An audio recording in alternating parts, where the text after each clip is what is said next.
Hi అండి, అందరికీ నమస్కారం. నేను మీ Venugopal Reddy from Josh innovations private limited, Josh institute of foreign languages, Edunine career guidance సంయుక్తంగా విద్యార్థుల కోసం అనేటువంటి అనేక వీడియోస్ మనం రూపొందిస్తున్నాం. సహజంగా ఎడ్యునైన్ ఎప్పుడైనా సరే హైదరాబాదు లేదా బెంగళూరు లేదా చెన్నై, ఢిల్లీ ఇట్లా మెట్రోపాలిటన్ గురించి మనం ఎక్కువ వీడియోస్ చేస్తూ ఉంటాం. కానీ మారినటువంటి డిజిటల్ యుగంలో ఎక్కడి నుంచి చదివినా ఒకటే.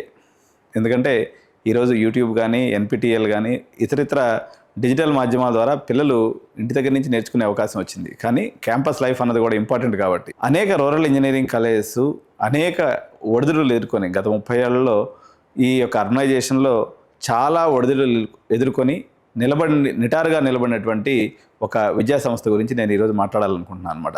దీని పేరే జయప్రకాష్ నారాయణ ఇంజనీరింగ్ కాలేజ్, మహబూబ్ నగర్. ఉమ్మడి మహబూబ్ నగర్ 5 జిల్లాల్లో ప్రైవేట్ సెక్టార్లో నిలబడినటువంటి ఏకైక విద్యా సంస్థ ఇది. అనేక సంస్థలు మూతపడిపోయినాయి, అనేక సంస్థలు హైదరాబాద్కి తరలిపోయినాయి.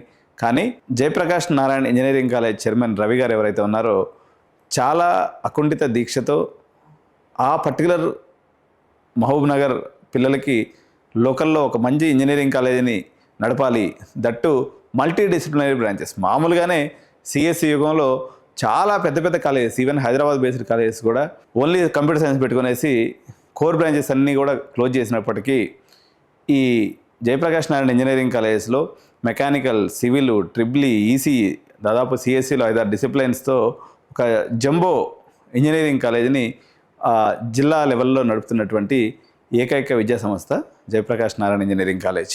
ప్రైవేటైజేషన్ స్టార్ట్ అయిన తర్వాత పెద్ద పెద్ద ఇంజనీరింగ్ కాలేజీలు అయినటువంటి ఎంజీఐటీ అనుకోండి, గోకరాజ్ అనుకోండి, నారాయణమ్మ అనుకోండి, ఇలాంటి కాలేజెస్తో సేమ్ ఇయర్ ఎస్టాబ్లిష్మెంట్ చేయబడి అనేక రకాలైనటువంటి సెంటర్ ఆఫ్ ఎక్సలెన్సెస్ అనుకోండి, లేకపోతే అసోసియేషన్స్ టీసీఎస్ అయాన్తో కానీ, లేకపోతే ఇతర ట్రైనింగ్ ఏజెన్సీస్తో అసోసియేషన్ నుండి ప్లేస్మెంట్స్లో కూడా మేము సిటీ కాలేజెస్కి ఏమాత్రం తక్కువ కాదు.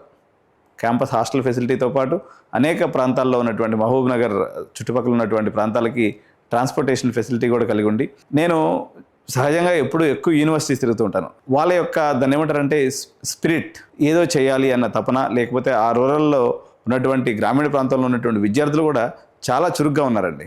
మీరు హైదరాబాద్కి వచ్చి ఒక కొత్త కాలేజీలోనో, లేకపోతే ఒక హాస్టల్ లేనటువంటి కాలేజెస్లోనో, మీరు ఒక చిన్న కాలేజెస్లో చేరి, లేకపోతే న్యూ కాలేజ్లో చేరి, న్యూ ఏజ్ కాలేజెస్లో చేరి ఆగమైపోవడం కన్నా, సో ఆ న్యూ ఏజ్ కాలేజెస్ అయినటువంటి నెక్స్ట్ వేవ్ వాళ్ళతో కూడా నిజంగా వాళ్ళు టైప్ పెట్టుకునేసి అక్కడ నెక్స్ట్ వేవ్ స్వయంగా జయప్రకాష్ నారాయణ ఇంజనీరింగ్ కాలేజ్కి వచ్చి ట్రైనింగ్ ప్రోగ్రామ్స్ అన్నీ వాళ్ళ యొక్క ఓన్ ఫ్యాకల్టీని పెట్టి చేయిస్తున్నటువంటి పరిస్థితి ఉంది. రూరల్ ఇంజనీరింగ్ కాలేజెస్ అనగానే చాలామందికి చిన్న చూపు ఉంటుంది. ఈరోజు ఏఎఫ్ఆర్సీలో 99,000 రూపాయల ఫీజు గవర్నమెంట్ ఫిక్స్ చేసినటువంటి, ఎందుకంటే ప్రమాణాలు లేనిది ఏఎఫ్ఆర్సీలో ఫీజు ఫిక్స్ అవ్వదు. సహజంగా రూరల్ ఇంజనీరింగ్ కాలేజెస్ అంటే 30,000, 40,000, 50,000 రూపాయలతో చాలా కాలేజెస్ అక్కడక్కడ చిన్న చిన్న కాలేజెస్ ఉన్నాయి. బట్ జయప్రకాష్ నారాయణ కాలేజ్ అలా కాదు.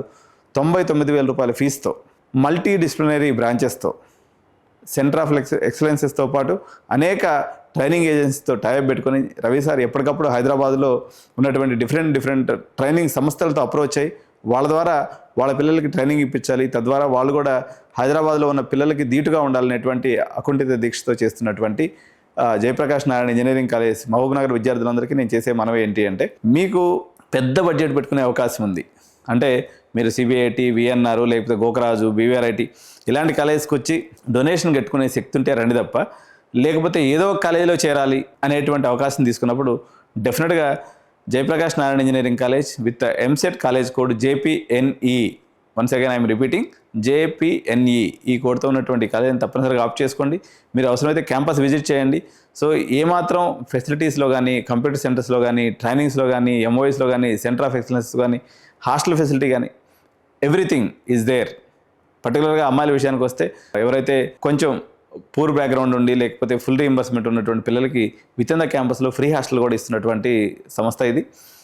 మీ సరౌండింగ్స్లో దగ్గర ఒక 40-50 కిలోమీటర్ల వరకు మీకు ట్రాన్స్పోర్టేషన్ ఫెసిలిటీ ఉంది.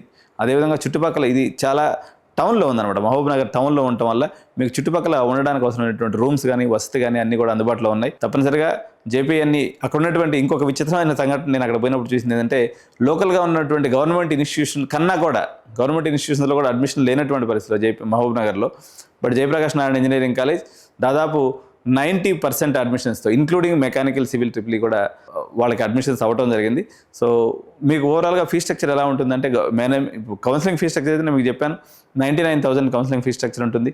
అదేవిధంగా మీరు మేనేజ్మెంట్లో తీసుకోవాలనుకున్నప్పుడు 1.5 lakhs per annum on and average CSC and కొంచెం గ్రిప్ ఉన్నటువంటి బ్రాంచెస్లో అలా ఉంది. కోర్ బ్రాంచెస్లో ఎలాగో నార్మల్ ఫీజుతోనే వాళ్ళు అడ్మిషన్స్ చేస్తున్నటువంటి పరిస్థితి ఉంది.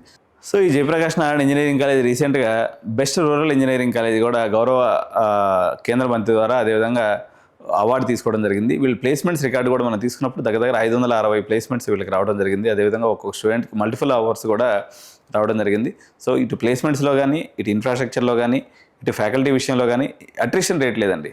చాలా కాలేజెస్లో అట్రిషన్ రేట్ ఉంటుంది. ఇక్కడ ఫ్యాకల్టీ ఏంటంటే మోస్ట్లీ ఎక్స్పీరియన్స్డ్ ఫ్యాకల్టీ ఉన్నారు అన్ని డిపార్ట్మెంట్స్లో కూడా. కాబట్టి తప్పనిసరిగా మీకు హైదరాబాద్కి వచ్చినంత మాత్రానే మీకు ప్లేస్మెంట్ వస్తుంది అనేది ఏం లేదు. మీ రూరల్ ఇంజనీరింగ్ కాలేజ్లో మీకు తక్కువ బడ్జెట్, ఇప్పుడు ఉదాహరణకి ఎస్సీ ఎస్టీ పిల్లలకైతే దాదాపు ఫుల్ రీఎంబర్స్మెంట్ వస్తుంది. మిగిలిన పిల్లలు కూడా మీకు అక్కడ ర్యాంక్స్ పరంగా కూడా పెద్దగా హైదరాబాద్లో ఉన్నంత అగ్రెసివ్ డిమాండ్ ఉండదు. మీరు లోకల్గా 7,500 మంది పిల్లలు ఎవ్రీ ఇయర్ మీకు ఉమ్మడి మహబూబ్నగర్ జిల్లాలో ఎంసెట్ అపీర్ అవుతూ ఉంటారు. సో మీ ఫస్ట్ ప్రయారిటీని మీరు సిబిఐటి, వాసవి, విఎన్ఆర్ అట్లా ఒక టాప్ 10 కాలేజెస్ మీరు ఇక్కడ పెట్టుకోండి అవకాశం ఉంటే మీకు ఇక్కడ వస్తే వచ్చినట్టు. కానీ మీ 11th ప్రయారిటీగా మీ లోకల్ ఇంజనీరింగ్ కాలేజ్ అయినటువంటి మీ రూరల్ ఇంజనీరింగ్ కాలేజ్ అయినటువంటి జయప్రకాష్ నారాయణ ఇంజనీరింగ్ కాలేజ్ని తప్పనిసరిగా ఆప్ట్ చేసుకోండి. So thank you so much. జై హింద్, జై భారత్.